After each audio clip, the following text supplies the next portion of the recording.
Selamat sore pemirsa, berjumpa kembali kita dalam dialog Sumbar Bicara pada hari ini bersama saya, Delima Febria. Saudara, kasus penyalahgunaan narkoba di Provinsi Sumatera Barat menjadi tantangan dan juga ancaman yang harus diberantas bersama-sama. Lalu apa saja upaya dari pemerintah daerah dan juga BNN serta stakeholder terkait untuk memutus mata rantai peredaran narkoba di Provinsi Sumatera Barat ini?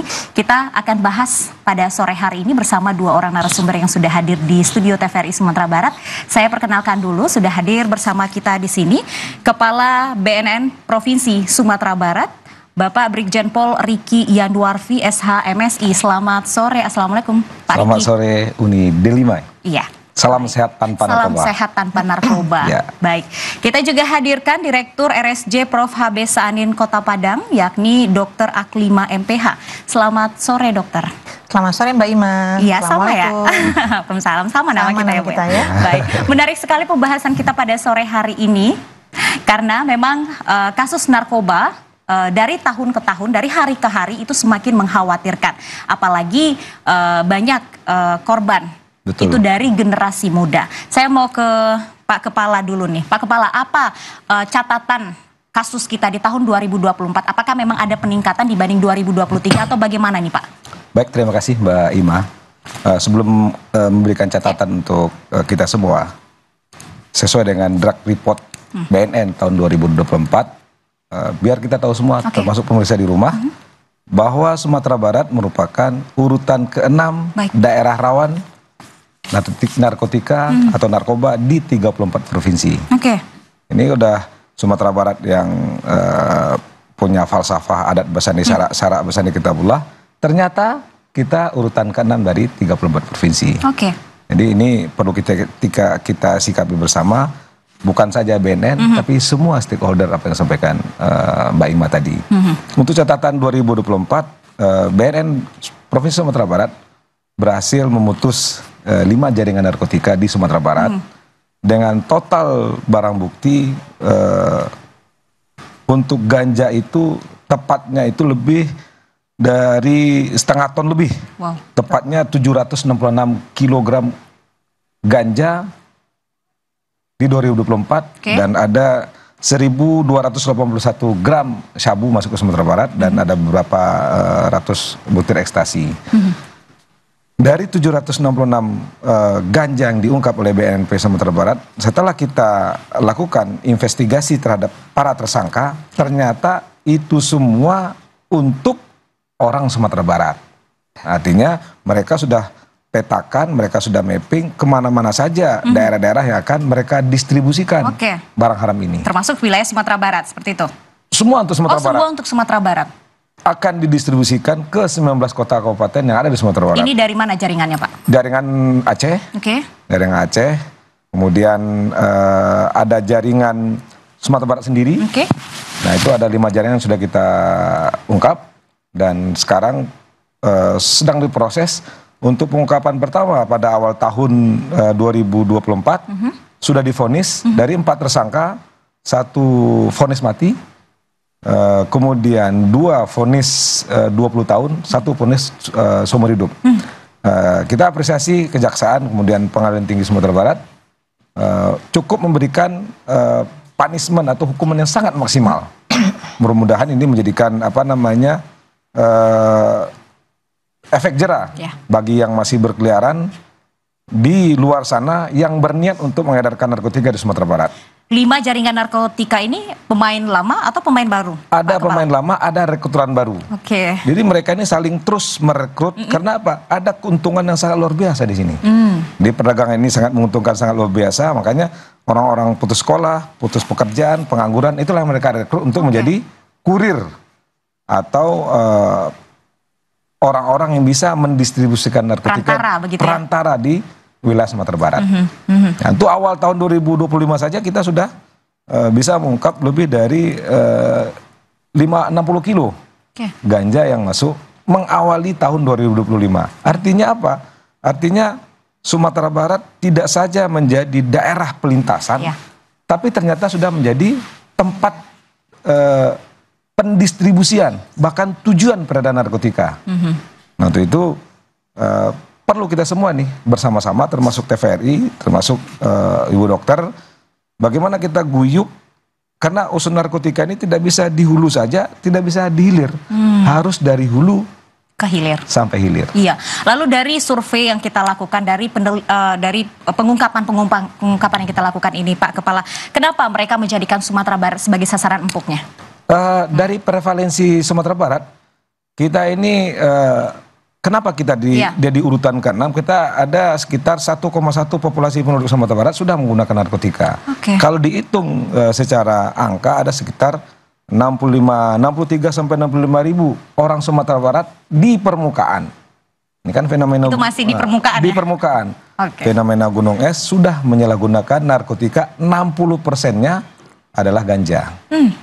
Sisanya lain-lainnya ada 20% sabu dan lain-lainnya adalah ekstasi dan tembakau gorila.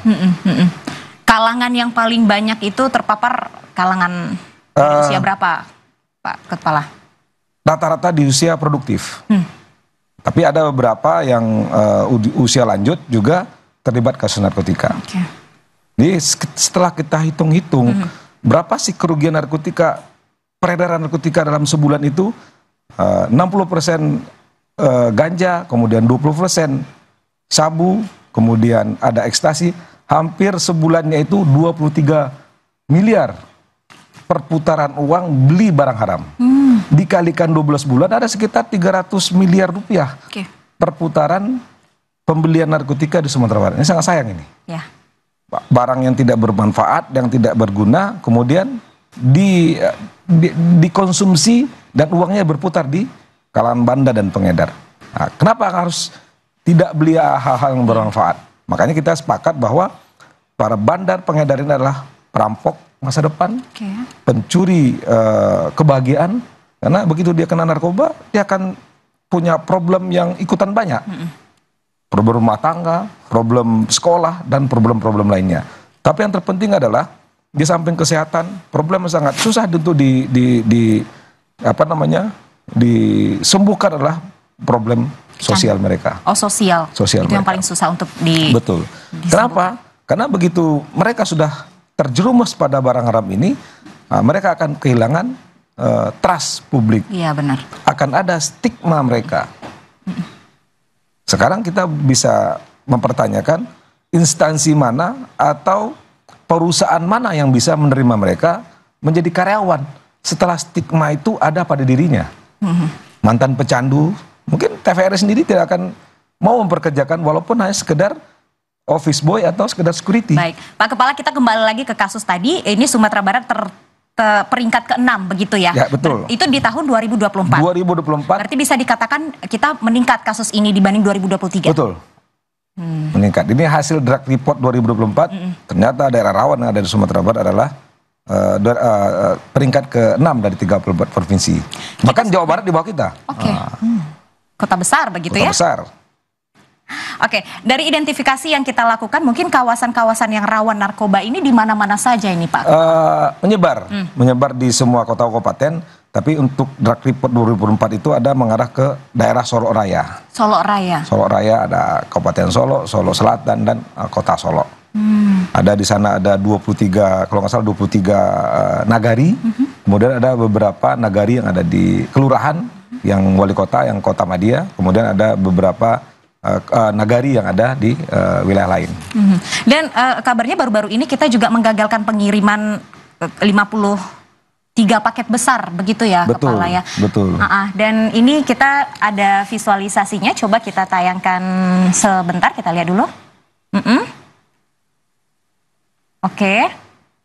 Nah, ini kapan kita? Tepatnya tanggal 9 Januari, ini pembuka tahun ini. Sebenarnya pembuka tahun yang tidak bagus ini. Nah, tapi ini faktanya bahwa barang itu akan terus datang karena apa? Mereka anggap demandnya cukup tinggi di Sumatera Barat. Dan barang ini, Mbak Delima, ini sebagian juga akan didistribusikan ke daerah Sumatera Selatan dan Lampung. Artinya apa? Miris rasanya. Kok orang beli ganja, ordernya ke Sumatera Barat? Benar. Ini kan berarti rasanya. Ini barangnya dari mana nih, Pak? Dari Mandailing Natal. Jadi ada dua sumber, ada Aceh, kemudian ada Mandailing Natal. Jadi yang terdekatnya di Mandailing Natal, yang terjauhnya adalah Aceh. Berarti total barang yang kita amankan ini berapa nih Pak dari hasil 53 paket besar, total beratnya itu 50 kilo lebih. 50 kilo lebih. Ini pemain lama atau bagaimana Pak? Ada sebagian pemain lama, ada sebagian sebagai kurir itu adalah rekrutan dari mereka-mereka yang pengangguran. Pengangguran dengan upah bawa dari Mandailing Natal itu sekitar 8 juta sampai di Padang, baru mereka terima adalah kalau nggak salah 1 juta. Nanti begitu sampai di gudang mereka dinyatakan clear dan berhasil, baru sisanya akan dibayarkan.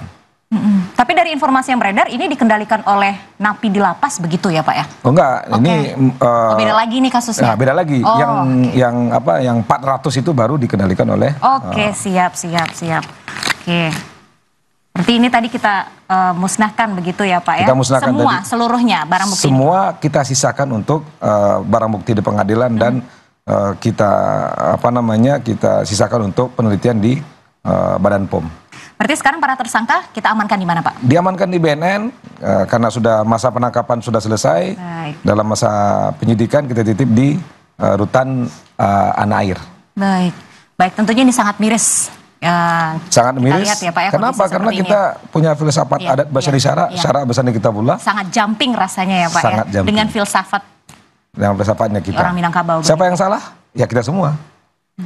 Baik, karena penanganan kasus narkoba ini tidak hanya tugas BNN, tidak hanya tugas RSJ HB Sanin, tapi tugas kita semua begitu. Tugas kita semua. Baik, Bu Aklima, komentari sedikit ini Bu. Tadi udah disampaikan sama Pak Riki bahwa kasus ini semakin meningkat begitu. Apa tugas dan juga fungsi dari HB Sanin dalam bidang ini, terlebih untuk rehabilitasi begitu para pecandu? Oke, makasih Mbak Ima. Sekaitan dengan penunjukan dari Badan Maski Jiwa Profesor HB Sanin Padang sejak tahun 2011 yang ditetapkan sebagai IPWL, Institusi Penerima Wajib Lapor, kalau nggak salah saya nomor 1305 tahun 2011. Sebenarnya ada 3 sebenarnya rumah sakit ini Pak Riki, Sumatera Barat, yang ditetapkan oleh SSK Kemenkes waktu itu. Yang pertama itu M. Jamil, yang kedua HB Sanin, yang ketiga adalah Ahmad Muhtar. Tapi yang jalan sampai sekarang baru HB Sanin ya untuk rehabnya. Kenapa begitu Bu? Yang punya rawat inap kita yang jalan sekarang. Siap. Jadi kita itu memberikan layanan itu untuk IPWL ini ada rawat jalan dan rawat inap.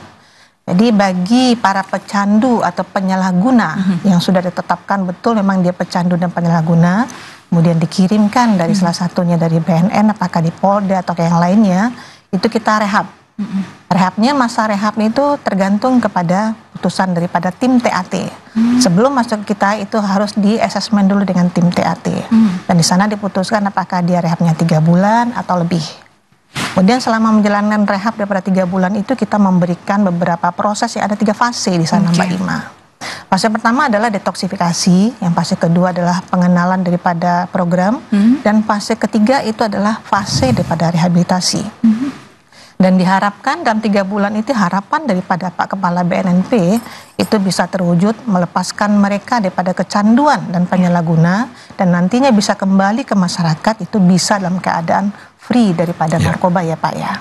Nah itu tentunya harus ada koordinasi dan kolaborasi daripada tim lainnya. Tidak bisa BNN saja, tidak bisa HB Sanin saja, karena selepas daripada HB Sanin Padang kita sudah rehab dengan detoksifikasi selama 10 hari dia di detox, tidak bisa ketemu sama keluarganya, tidak bisa bertemu dengan benda haram, kemudian apa gejala-gejala yang ada dalam tubuhnya itu kita mencoba melepaskannya, kemudian dia masuk ke dalam program, karena dia masuk dalam program rehabilitasi.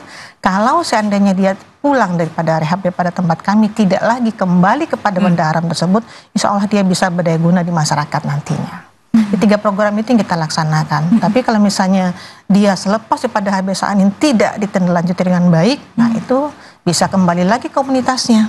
Karena sebelumnya mereka punya komunitas sendiri dan kemudian dia keluar itu pasti akan diiming-iming lagi yang lain. Nah sekarang BNNP di bawah pembinaan daripada Pak Riki itu punya lagi program baru ya Pak ya. Pasca rehab nanti sudah dari HB Sanin nanti akan ditindaklanjuti oleh BNN. Oh, pasca rehab itu ditindaklanjuti oleh BNN begitu. Tapi 10 hari ini memang setiap yang kecanduan atau ada tingkatnya juga nih Bu, ada kadarnya juga mungkin ini? Emang jadi, kita berikan detoksifikasi itu 10 hari? Oke, jadi semua yang masuk di Padang Maski Jiwa Profesor HB Sanin Padang setelah di asesmen, ada asesmennya, semuanya kita masukkan dalam program detox. Oke. Itu minimal 10 hari itu Mbak Ima. Oke, minimal. Bisa lebih. Ada kriterianya keluar dari sana. Salah satu kriterianya adalah minimal 10 hari ada di sana, kemudian dia sudah bisa kenal dengan dirinya, kemudian dia bisa beribadah, kemudian dia udah tahu bahwa dia melakukan kesalahan dan bisa mengatakan bahwa 10 kesalahan dan 10 kelebihannya. Berarti dia sudah bisa lepas. 10 hari itu biasanya efek-efek daripada nabza tersebut itu sudah hilang daripada darahnya. Baru kita masukkan program lagi 10 hari sampai sekitar seminggu, nanti pengenalan program. Nah, pengenalan program ini mulai dari jam 5 sampai jam 10 malam itu dia harus paham dengan program yang harus dikerjakannya. Activity daily-nya kita lengkap di Rumah Sakit Jiwa Profesor HB Sanin Padang, gitu Mbak Ima. Ada peningkatan pasien nggak kita Bu dari tahun ke tahun? Oh, lumayan besar ini peningkatan pasien dari tahun 2021 mungkin nggak cukup 100-an dalam setahun. 2022, 2023 sampai 2024 tinggi. Apalagi kita kan juga sekarang kerjasama dengan RJ Kejaksaan, itu juga meningkatkan. Kalau nggak salah itu terakhir pada tahun 2024 datanya 572 orang untuk rawat inap, kemudian 202 untuk rawat jalan. Itu cukup luar biasa banyak. Cukup gitu. Fasilitas kita untuk menampung sebanyak itu Ibu? Kita mempunyai tempat tidur itu 40 tempat tidur Mbak Ima sekarang ini ada. Dan biasanya memang banyak yang waiting list juga. Malah dari dari BNN sama yang lainnya juga meminta penambahan tempat tidur. Hanya saja kita nggak bisa gegabah juga untuk memberikan pelayanan kepada pecandu dan penyalahguna ini. Harus ada tim yang mumpuni dalam hal penanganan nabza ini. Apalagi orang-orang dengan kecanduan narkotika ini keinginan mereka untuk melarikan diri ini tinggi sekali nih Pak Riki. Ya. Sehingga ini banyak masalah. Pernah kita temui kasus. Oh sering. Jadi masalah juga bagi kami, kadang-kadang dia masuk, kemudian karena di detox itu, dia hanya meminta obatnya benda haram tersebut, nanti ada kesakitan dan segala macamnya, sementara kita mencoba melepaskan dia dari kecanduannya, itulah keinginannya untuk bisa pergi dan melarikan diri dari Rumah Sakit Jiwa HB Sanin Padang dengan segala caranya, menjebol loteng, membuka terali yang segitu kencangnya, kemudian bisa juga melarikan diri di tempat-tempat yang tidak mungkin. Rasanya kucing aja nggak masuk. Itu mungkin Pak Kepala sudah ke tempat kami lihat kan. Sini keluar loh Pak orang. Wah, rasanya nggak mungkin. Kucing aja kalau lihat, tapi nggak tahu lah dia bisa lewat di sana. Hingga mungkin sampai di fase yang bisa melukai diri sendiri begitu ya? Ya seperti itu. Jadi itu permasalahan kita juga. Kalau misalnya sudah dibobol sana sini, kita juga harus siap. Kita harus segera memperbaiki dengan dana yang ada. Karena nanti akan masuk lagi yang lainnya kan Mbak Ima. Seperti itu. Pak Riki, pendampingan apa yang kita berikan setelah keluar dari RSJ? Kita pasca rehab kita laksanakan life skill untuk mereka, life skill untuk agar mereka bisa mandiri. Itu tadi yang saya sampaikan, apa yang sampaikan Ibu Dokter tadi. Setelah mereka dapat pelatihan-pelatihan kita sama dengan BLK dan yang lain, kesulitan kita adalah tempat kerja penampung ini. Tidak tersedia? Bukan tidak tersedia, sempit lapangan buat mereka. Kecuali mereka mau mengkreasikan diri, kreatif untuk meningkatkan life skillnya di bidang handicraft atau lain-lain, mungkin bisa. Tapi kalau di instansi atau perusahaan, agak susah kita meyakinkan pimpinan perusahaan untuk mereka diterima di suatu perusahaan atau satu instansi. Nah ini memang kerja berat kita, makanya rehabilitasi penyalahguna narkotika itu sebenarnya tidak cukup 4 bulan. Harus dikawal terus sampai dia berpindah alam. Kenapa? Karena kemungkinan dia relate itu sangat tinggi. Kemungkinan dia coba pakai lagi sangat tinggi. Kenapa? Mereka sudah termarginalkan. Begitu mereka dinyatakan pulih oleh Bu Dokter, kemudian bisa beraktiviti di luar sana, tapi kadang masyarakat tidak terima. Nah, akhirnya ketemu dengan komunitasnya, Makai lagi. Kenapa? Komunitasnya mempengaruhi. Sudahlah kawan, sudahlah bro, sudahlah sana. Kita ini orang sudah tidak berguna. Karena yang hanya mau menerima mereka mungkin hanya komunitasnya. Hanya komunitas yang mantan-mantan itu. Nah, akhirnya mereka coba lagi. Nah, kita mengajak semua pihak agar mau bisa meyakinkan bagaimana bisa menerima mereka untuk berkreativitas di bidang yang bisa menampung mereka. Itu upaya BNN, kita selalu bersama-sama Ibu Dokter, bagaimana kita juga memikirkan pasca rehab ini. Saya beberapa kali ada Pak Gubernur, karena mungkin pasca rehab kita masih agak minim Bu ya, agak minim. Bagaimana kita mengembangkan mungkin saja kuliner, rendang, kerupuk segala macam agar mereka punya aktivitas untuk mengalihkan kegiatan-kegiatan mereka agar mereka tidak menyalahgunakan lagi. Seperti itu kira-kira. Bu Dokter, tapi kesadaran seorang pecandu itu untuk merehabilitasi dirinya itu lumayan tinggi nggak sih untuk di Sumatera Barat atau tergolong rendah Ibu? Ya, kalau kami hanya melihat bagi pasien-pasien atau pecandu atau penyalahguna yang masuk ke tempat kami. Dari 572 itu sebenarnya kan mereka sudah meminta pertolongan ke kita. Dan di sana itu kan ada yang volunteer. Volunteer itu maksudnya mereka datang sendiri untuk mengobati dirinya sendiri. Cuma kembali lagi tadi disampaikan dari Pak Riki bahwa sepulangnya dari kita mereka sudah sadar di dalam. Karena dengan semuanya, karena mereka sama mereka kan juga ada terapi kelompok. Jadi mereka saling bicara, saling menolong, saling keluar pada permasalahan. Sehingga berjanjilah mereka di dalam itu bahwa keluar dari sini tidak akan kembali lagi pada benda haram. Tapi kenyataannya di luar kan berbeda dengan pandangan mereka. Mereka diterima di masyarakat, kemudian mereka butuh uang, tidak ada pekerjaan, sementara hidup juga tetap berlanjut. Yang artinya apa? Ya, dia akan diiming-iming lagi. Dulunya mungkin sebagai pemakai, sekarang mungkin sebagai pengedar. Nah itu dia. Karena kebutuhan tadi tuh Mbak Ima, itu nggak bisa ini kan yang terima, orang yang menerima pekerjaan juga nggak banyak ya Pak. Betul. Ya. Padahal Mbak Ima, kami di dalam sebelum mereka keluar kita sudah memberikan suatu kegiatan yang untuk mereka bisa pakai, modal untuk siap nanti ya. dipakai di lapangan. Seperti Seperti misalnya kita ajarkan bertukang, bertani, berkebun, kemudian yang lainnya sudah kita ajarkan di dalam supaya mereka itu juga siap untuk bisa dipakai di masyarakat.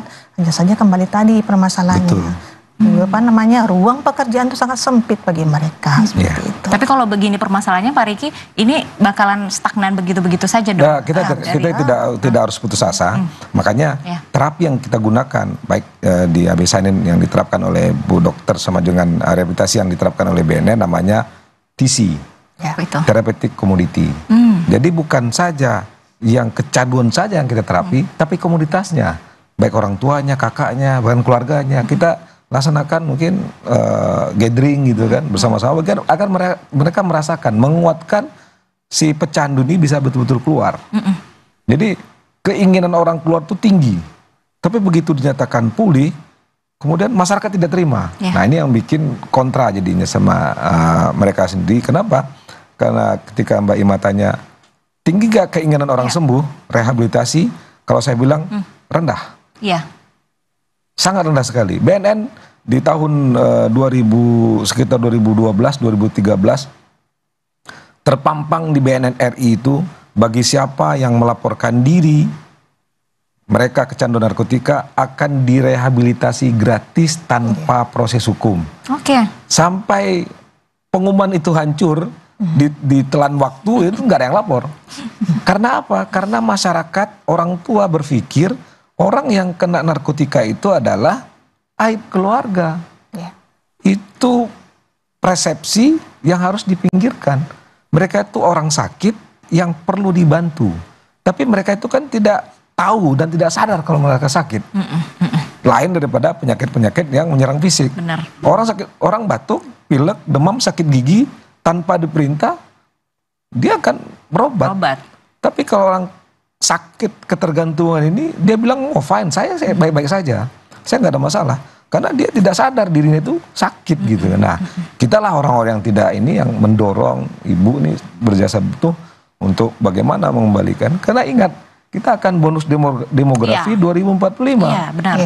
Jadi kalau kita tidak investasikan pencegahan sejak dini, alangkah celaka nanti kita 2045, karena kita tidak siap dengan sumber daya yang ada. Berarti dukungan dari keluarga dan juga orang-orang terdekat itu sangatlah dibutuhkan begitu. Sangat dibutuhkan. Makanya judul terapinya adalah Therapeutic Commodity. Berarti kalau untuk sekarang untuk rehabilitasi ini dikenakan biaya atau bagaimana Bu Aklima? Dikenakan biaya. Hanya saja mungkin biaya itu kita bisa klaimkan ke Kementerian Kesehatan. Jadi Jadi dia ada apa namanya, ada RJ dengan dana APBD, kemudian yang lainnya ada bisa dana umum. Tapi kalau misalnya kita tahu aja Mbak Ima ya, kalau sudah kecanduan nafza, dia bisa beli barang ya Pak ya. Beli barang. Tapi kalau seandainya sudah rehab, dia miskin itu, sadikin langsung kan. Nah, bagi-bagi yang seperti itu kita bantu mereka, karena seperti kata Pak Kepala tadi bahwa mereka ini sakit. Jadi ada dana di Kementerian Kesehatan yaitu dari EPWL. Kita bisa klaimkan ke sana. Tapi syaratnya ada Mbak Ima. Apa tuh Bu? Dia harus mempunyai apa namanya ini surat keterangan miskin. Surat keterangan miskin SKTM atau kartu PBI dia harus punya. PBI BPJS. Iya, BPJS PBI itu wajib. Kalau nggak ada itu juga susah untuk diklaimkan. Artinya memang mereka pecandu atau penyalahguna yang memang di bawah standar gitu.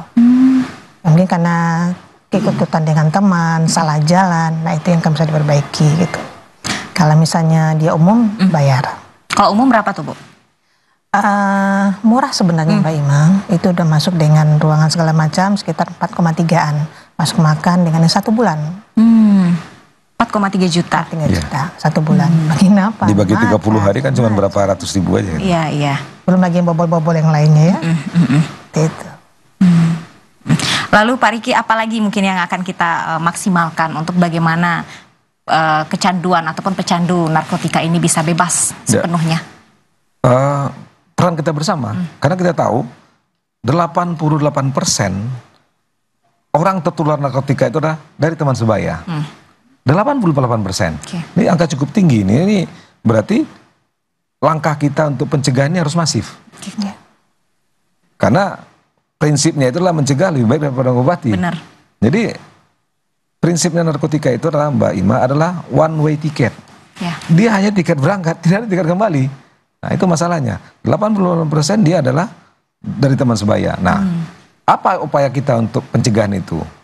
Nah, menyediakan lapangan olahraga, alternatif kegiatan lain. Kalau tidak begitu, mereka kan terjumur seperti itu. Karena beli barang ini sangat gampang, sangat bisa cepat didapat, harga murah. Kemudian kita lihat ini, tawuran segala macam di Sumatera Barat ini, itu salah satu penyebabnya mereka adalah menyalahgunakan narkotika. Nah, seperti Bu Ima sampaikan, saya terutama tidak lebih keras berpikir bagaimana menghambatnya. Mencegahnya. Ya masuk. Begitu dia sudah kena, ini udah berapa urusannya? Urusannya panjang kan? Urusannya panjang. Itu 300 miliar lebih per bulan belanja, itu baru belanja. Belum biaya perawatan. Jadi setelah dihitung-hitung oleh BNN, Indonesia ini hampir 550 triliun perputaran uang narkotika di Indonesia ini. 550 triliun lebih perputaran uangnya. Saya nggak tahu juga 500 triliun itu beli kerupuk itu berapa itu. Yang kalau itu dimanfaatkan untuk ini positif, bisa, untuk perekonomian kita bisa luar biasa tumbuhnya ya Pak. Sangat luar biasa. Karena potensi yang sangat luar biasa ini, nah itulah para bandar dan pengedar. Dan permasalahan narkotika ini tidak saja ada di Indonesia. Ada di semua belahan dunia, ASEAN, Asia. Makanya kita setiap akhir tahun, sekitar bulan November, kita laksanakan sidang. Biasanya di Wina untuk bagaimana sih modus operandi, kemudian narkotika yang sangat populer sekarang, itu dibicarakan di tingkat dunia agar menjadi antisipasi masing-masing negara masuknya narkotika ke Indonesia. Jadi ada sekitar 93 narkotika jenis baru yang dinamakan New Psychoactive Substance, jadi NPS. Ini kita sudah ngurus ganja, sabu, ekstasi, ternyata ada yang new psychoactive jenis lainnya ya Pak. Jenis lainnya, belum lagi obat-obat yang legal tapi disalahgunakan. Iya. Ya Bu ya, obat legal disalahgunakan. Untuk medis begitu ya, tapi disalahgunakan. Disalahgunakan, contohnya mungkinnya THP Bu ya. THP itu obat Parkinson. Itu bisa disalahgunakan, nggak usah jauh-jauh lah. Salah satu merek yang tidak saya sebutkan mereknya, untuk supaya tidak mabuk udara, laut dan lain-lain, itu minum lebih kapasitas lebih, dia akan bisa mendapat efek itu. Atau yang lebih murah, meriah, akaibon, tap kambing. Iya benar. Itu tinggal hirup selesai. Fly deh. Artinya banyak alternatif, apalagi orang yang sudah menyalahgunakan tingkat akut, mereka tidak tergantung dari satu jenis narkotika, bahkan mereka bisa multi drug. Kalau orang bahasanya itu asbak dia. Ya. Apa aja rokok bisa masuk. Ya, apa aja jenis drug bisa masuk ke mereka. Kalau alternatif itu kita tidak cegah dengan baik. Begitu. Mungkin ini yang bisa kita antisipasi bersama begitu ya, tidak hanya rumah sakit dan juga BNN, tapi juga mungkin BB POM kita libatkan juga dalam hal ini begitu, dalam peredaran yang disebut oleh Pak Riki tadi, obat-obatan. Kita tahan dulu Pak Riki dan juga Bu Aklima. Pemirsa, kami masih akan kembali tapi seusai jeda berikut ini. Tetaplah bersama kami.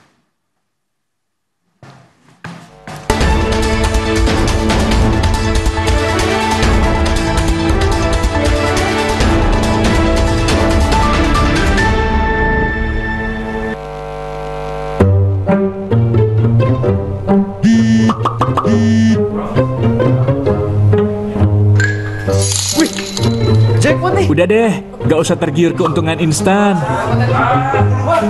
Di awal, semua pasti menang. Makanya ketagihan.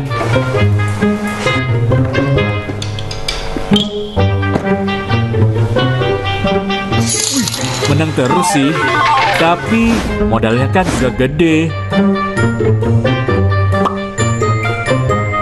Mas, gas habis. Ya.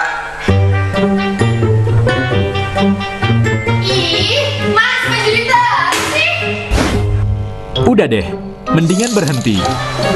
Jangan nunggu sadar saat semua menghilang. Stop judi online. Yuk, bersama berantas judi online. Halo. Darahnya udah terkumpul berapa hari ini? Halo. Mau dibayarkan tagihan atau tidak? Iya Pak. Iya Pak, segera saya bayar.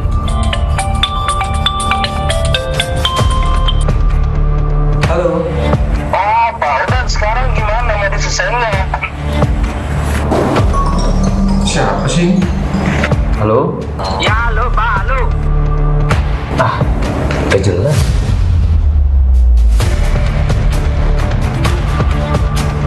Jangan sembarangan ya.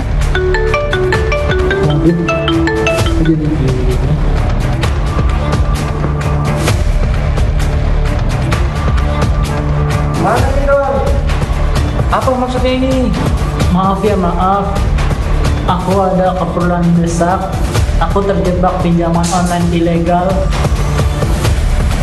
Doni.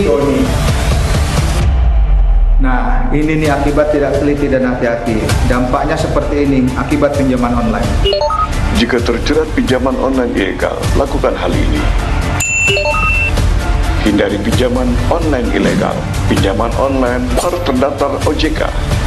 Caranya, telepon ke kontak 157 atau cek ke www.ojk.co.id. Stop pinjaman online ilegal.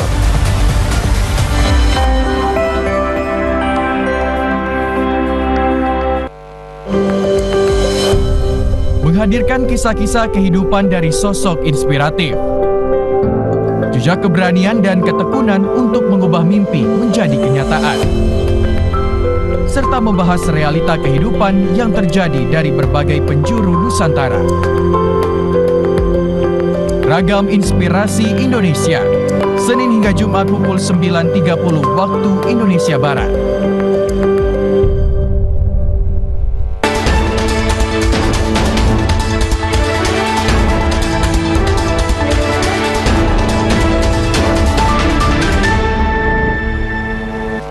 Baik, terima kasih masih bersama kami pemirsa. Kita masih dalam dialog Sumbar Bicara. Saat ini tema kita memutus rantai peredaran narkotika di Sumatera Barat dan alternatif rehabilitasi. Tadi kita sudah banyak berbincang bersama Kepala BNN Provinsi Sumatera Barat dan juga Direktur RSJ HB Saanin, Ibu Aklima begitu.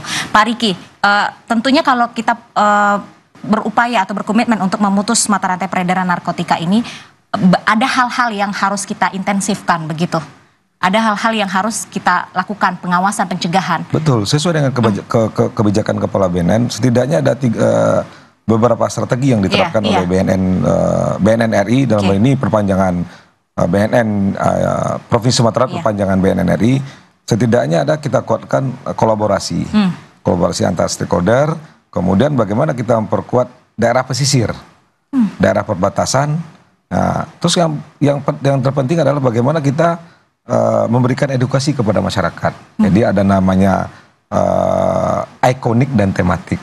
Bagaimana kita memberikan simbol perlawanan terhadap narkotika di Sumatera Barat. Mereka itu tidak tidur, bahkan berpikir terus bagaimana narkotikanya masuk. Ya.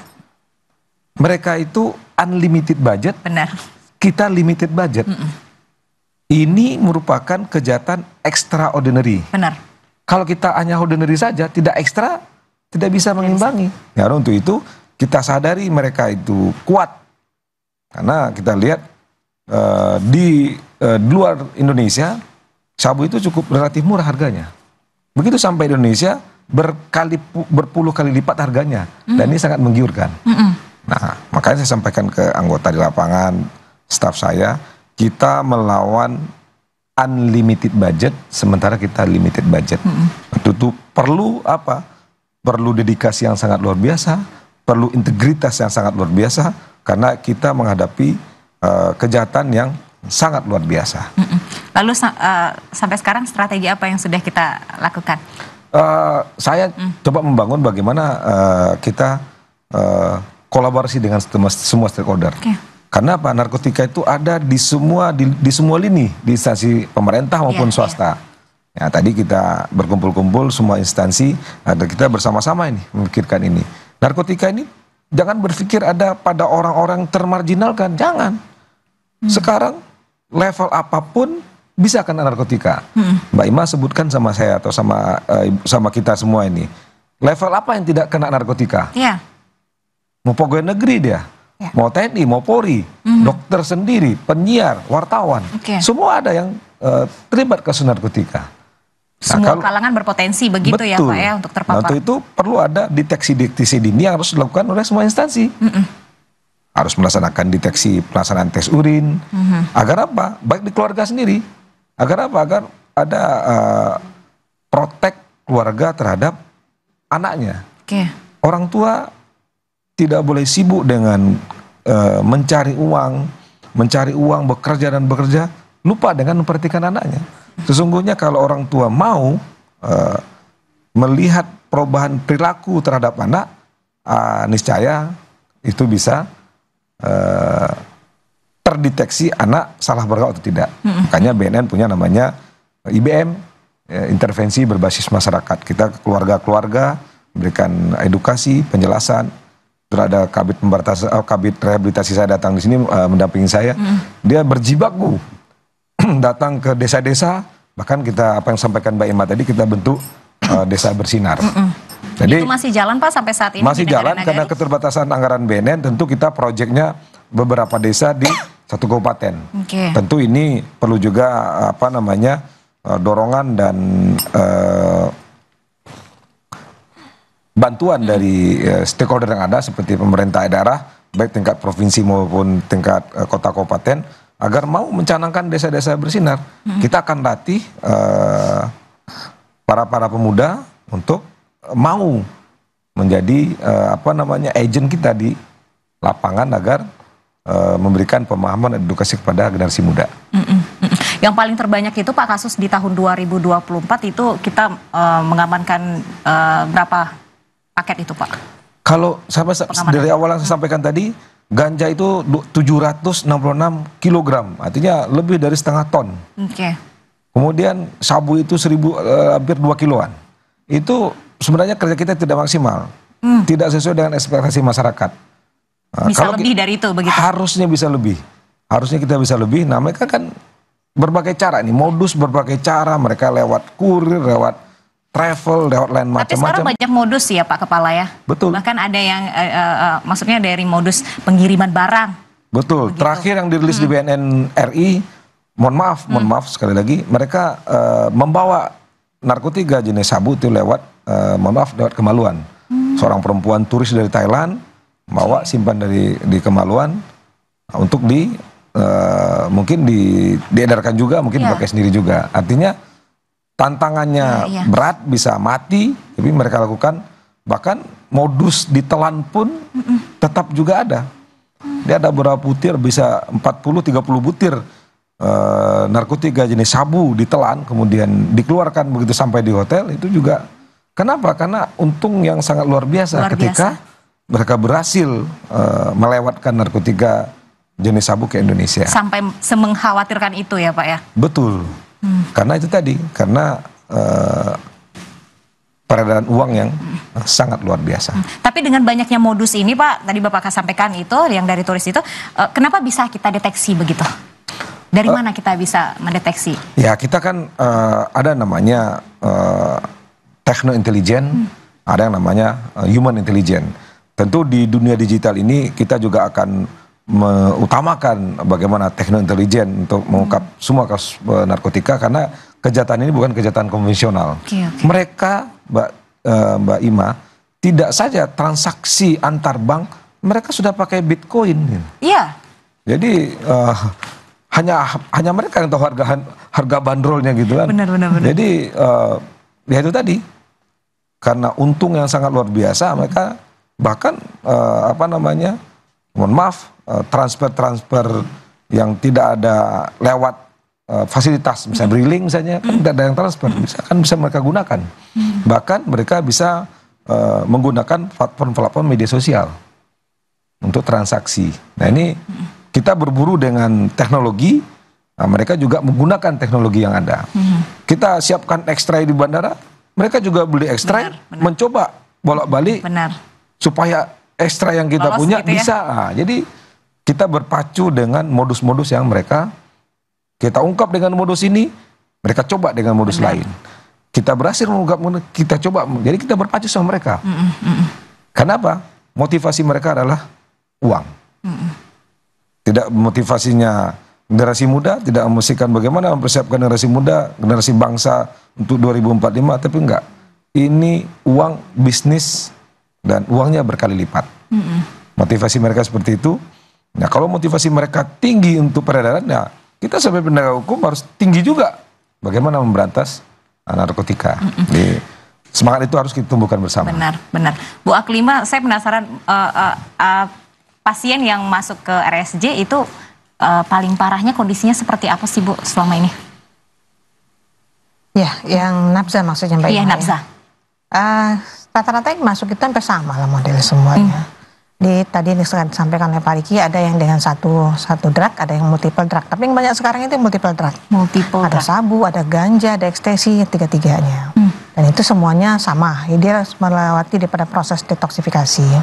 Biasanya kalau misalnya dalam 10 hari itu dia sudah aman di sana itu, dia sudah bisa lanjut kepada tempat yang lainnya. Nah di 10 hari pertama itulah nampak berat atau ringannya daripada seseorang dalam daripada permasalahan kecanduannya tersebut.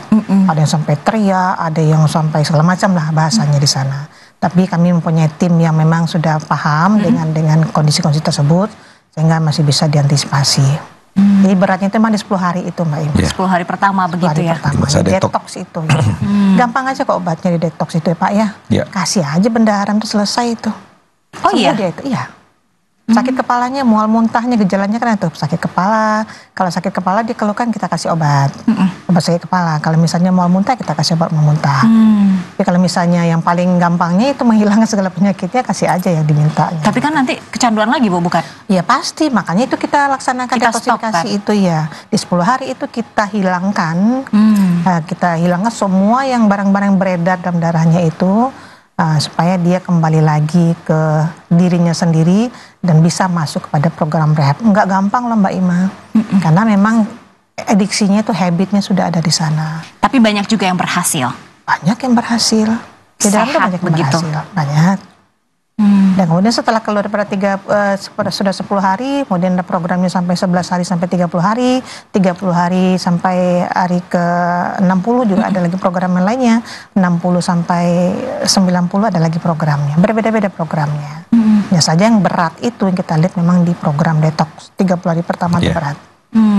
Biasanya insya Allah bisa ditindaklanjuti asal keluarga juga bisa bekerja sama dengan kita. Makanya pada 10 hari pertama atau 30 hari pertama itu nggak boleh dikunjung sama keluarganya. Kecuali yang pertama itu Mbak Ima, pertama boleh ketemu sama keluarganya. Dan di situ memang pergolakan. Kalau kita ketemukan dengan keluarganya pasti dia mengeluhkan. Karena korban narkotika ini ya Pak ya, dia pembohongnya luar sutradara biasa. tercanggih. Iya, pemain sinetron, sutradara handal ini. Dia kayaknya anak, sepertinya dia anak yang paling patuh, anak yang sudah sadar. Jangan terkecoh di sana. Bisa jadi misalnya kalau kita ketemukan yang keluarganya, nanti dia akan melaporkan bahwa dia di segala macam karena bohongnya itu. Nah keluarga kan tidak terima seperti itu. Akhirnya mencoba mengambil anaknya atau memberikan anaknya dengan segala macam yang diinginkannya. Walaupun kita sudah masuk ke dalam rehab itu, yang anak sendiri residen itu kita namanya residen Mbak Ima ya. Kita melaksanakan spot check pada dirinya, spot check kepada barang-barangnya. Karena digampang aja menyembunyikan itu bisa di dalam dalam baju dalamnya, kemudian tempat yang lain itu bisa dimasukkan. Makanya kita periksa habis-habis. Dan keluarga pun juga dibatasi, itu 30 hari itu juga nggak bisa, itulah permasalahannya. Nah di pas hari bulan kedua itu boleh bertemu dengan keluarga, itu pun juga dibatasi, tidak lama-lama, dan itu juga keluarganya juga diperiksa tuh Mbak Ima. Jadi beratnya memang ada yang berat, banyak juga yang berat, tapi ada juga yang biasa seperti itu. Jadi kalau untuk tahun 2025 ini ada program baru kita nggak Bu untuk rehab ini? Yang baru atau sama saja? Ya, 2025 kita hanya meningkatkan pelayanan, kita mengevaluasi daripada kegiatan 2024, apa yang kita laksanakan bisa kita tingkatkan. Terutama memang kita terapi komuniti, salah satunya terapi komuniti itu membawa mereka keluar daripada HBS Anin.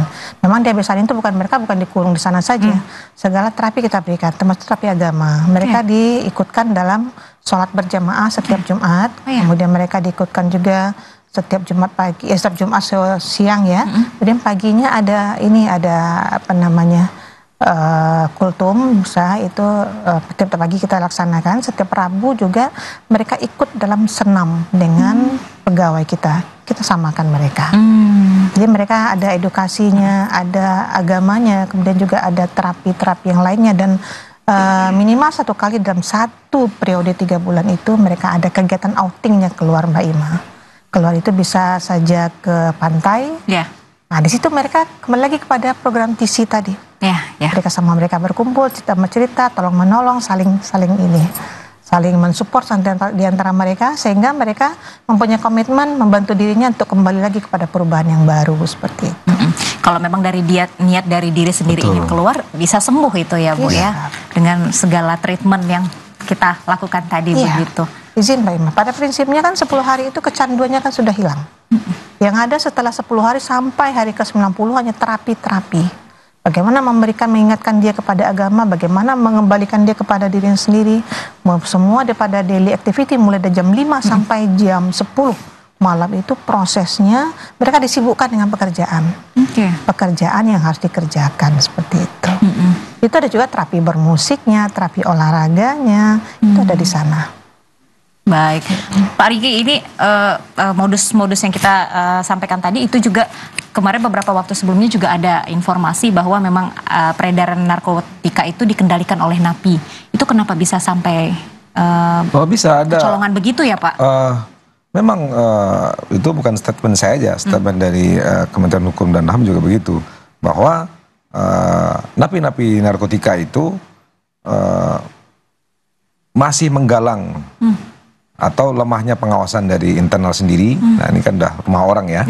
Internal sendiri akhirnya mereka dapat fasilitas handphone, mereka orang-orang yang di luar yang mereka jadikan kaki tangan masih bisa mereka kendalikan. Kenapa? Yang punya jaringan mereka, yang punya kenalan di ladang di Aceh mereka, yang punya kenalan ladang di Mandandil Natal mereka. Ketika mereka dikasih bukan difasilitasi ya, ada oknum yang menyewakan atau membiarkan handphone itu loss ke sana, akhirnya mereka bisa berkomunikasi kembali. Saya yakin kalau semua rutan dan lapas berkomitmen, mereka kuat supaya handphone yang digunakan hanya fasilitas dari lembaga, saya pikir itu bisa dikendalikan.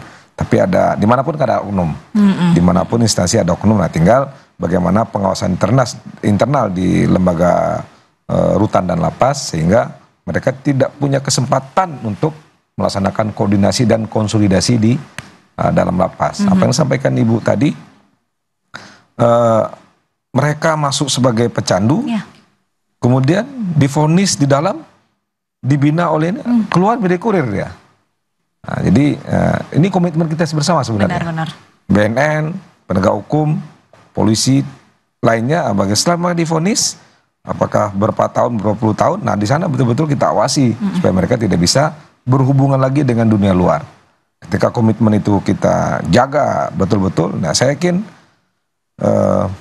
mereka akan tidak bisa berkomunikasi dengan dunia luar, dan apa yang disampaikan oleh kejaksaan untuk para pecandu dan pengedar diupayakan supaya mereka tidak ditahan atau dilaksanakan di rutan atau lembaga pemasyarakatan, tapi bagaimana mereka rehabilitasi. Nah, mereka itu tingkat pecandu dan bisa direhabilitasi. Kenapa harus dilaksanakan di rutan dan di lembaga pemasyarakatan? Ketika ini komitmen, kalau pecandu itu kita rehab, ya kita rehab. Tapi kalau mereka bandar, kurir, baru kita hukum dengan cara hukuman maksimal. Memang kerjasama semua pihak ini harus terjalin dengan baik sehingga saling mengisi bagaimana kita menyelesaikan permasalahan bangsa ini. Untuk di kabupaten kota kita di Sumatera Barat, Solok Raya itu yang menjadi termasuk menjadi fokus saya untuk 2025. Pasaman bagaimana, Pak? Pasaman itu lebih kepada pintu masuk. Iya, pintu masuk. Pintu masuk. Makanya kebijakan Kepala BNN bagaimana kita menjaga perbatasan, baik perbatasan antar provinsi maupun perbatasan antar negara. Benar. Sabu itu hampir 90% sabu itu adalah datang dari luar. Ya. Kita temukan clandestine lab itu hanya beberapa, dan itu kecil. Okay. Di Bali ada beberapa, di Batam mereka produksi sangat sedikit, tapi rata-rata masuk dari luar, dari Golden Crescent, dari Golden Triangle, dari Pakistan, Iran, dari Laos, Myanmar, Thailand. Nah mereka itu bayangkan di sana sabu 1 kilo nggak lebih dari 1 juta. Internasional ya Pak ya? Nggak lebih internasional. Nggak lebih dari 1 juta satu kilonya. Sangat murah. Sampai Indonesia 1,5 miliar. Oke. Bukankah itu sangat menguntungkan? Menggiurkan. Nah, menggiurkan dan sangat menguntungkan. Berkali lipat. Nah, itu yang membuat mereka sangat tergiur karena mereka tidak punya nilai-nilai kebangsaan, nilai-nilai agama. Akhirnya mereka berpikir bagaimana mendapat uang yang berkali lipat dengan merusak generasi bangsa. Berarti Pasaman dan Solok Raya yang kita jadikan fokus, atau ada daerah lain lagi Pak? Kalau untuk kabupaten kota yang kita waspadai adalah Pasaman, Timur pun Barat, kemudian 50 kota. Masuknya daerah masuknya sabu itu rata-rata dari Provinsi Riau, Riau dan Sumatera Utara. Tapi kebanyakan dari Riau, karena Riau langsung berbatasan dengan laut, Kepri maupun daerah-daerah negara-negara di perbatasan kita. Rata-rata mereka masuk dari sana. Nah, berarti bagaimana kita memperkuat daerah perbatasan, baik 50 kota, kemudian Pasaman Timur maupun Pasaman Barat, dan kita waspadai juga daerah pintu keluar. Nah, ada modus sekarang adalah mereka masuk di pintu keluar. Jadi karena kita perketat di daerah Pasaman dan lain-lain, mereka masuk di pintu keluar. Jadi mereka berputar lewat keliling jauh, segala macam, air bangis, air molek, kemudian baru masuk ke Sumatera Barat. Jadi daerah perbatasan perlu kita koordinasikan dengan baik agar mereka sempit ruang gerak mereka. Walaupun sesempit itu, mereka akan memanfaatkan semua sarana prasarana yang ada, transportasi, truk, travel, kemudian bahkan kita temukan mereka naik motor dari Pekanbaru sampai ke Padang. Kemungkinan sempit itu akan selalu termanfaatkan oleh oknum-oknum. Betul, mereka akan akan membaca celah. Kita ini anggota kan terbatas. Baik. Dilihat polisi, BNN tidak ada di lapangan atau minim di lapangan, dari situlah mereka bergerak. Baik. Pak Riki, terakhir di tahun 2025 ini, apa yang akan kita maksimalkan dan intensifkan bagaimana peredaran narkotika di Sumatera Barat betul-betul dapat ditekan? Betul, saya akan mengintensifkan seperti mana yang di kebijakan Kepala BNN, bagaimana saya berkolaborasi dengan semua pihak. Oke. Itu yang harus intinya kolaborasi begitu Pak? Intinya kolaborasi. Kata simbolnya orang Sumatera Barat adalah bagaimana kita saiyo sekato dalam memberantas. Kita tidak bisa mengunggulkan atau memunculkan ego sektoral kita masing-masing. Oh saya yang penting, oh ini saya yang penting. Tidak. Bagaimana kita merangkul bahwa kita berkomitmen menjaga ranah Minang atau Sumatera Barat secara umum dari meningkatnya peredaran narkotika, dan kita malu ranah Minang atau Sumatera Barat merupakan urutan ke-6 dari 34 provinsi. Itu fokus saya adalah bagaimana saya menurunkan supaya prevalensi atau urutan ini keluar dari 10 besar dari daerah rawan narkotika. Baik, kita doakan dan kita dukung bersama-sama, Pak. Oh siap, terima kasih. Semoga prevalensi narkotika kita di Sumatera Barat dapat turun. Signifikan, amin. Begitu. Amin. Baik, terima kasih Pak Riki untuk bincangnya pada sore hari ini. Terima kasih Ibu Aklima untuk kesempatannya pada sore hari ini. Dan pemirsa, demikian kebersamaan kita dalam Dialog Sumbar Bicara. Semoga apa yang kita perbincangkan bisa bermanfaat untuk kita semua. Akhir kata, saya Delima Febria mewakili kerabat kerja yang bertugas mengucapkan terima kasih atas kebersamaan Anda. Selamat sore dan sampai jumpa.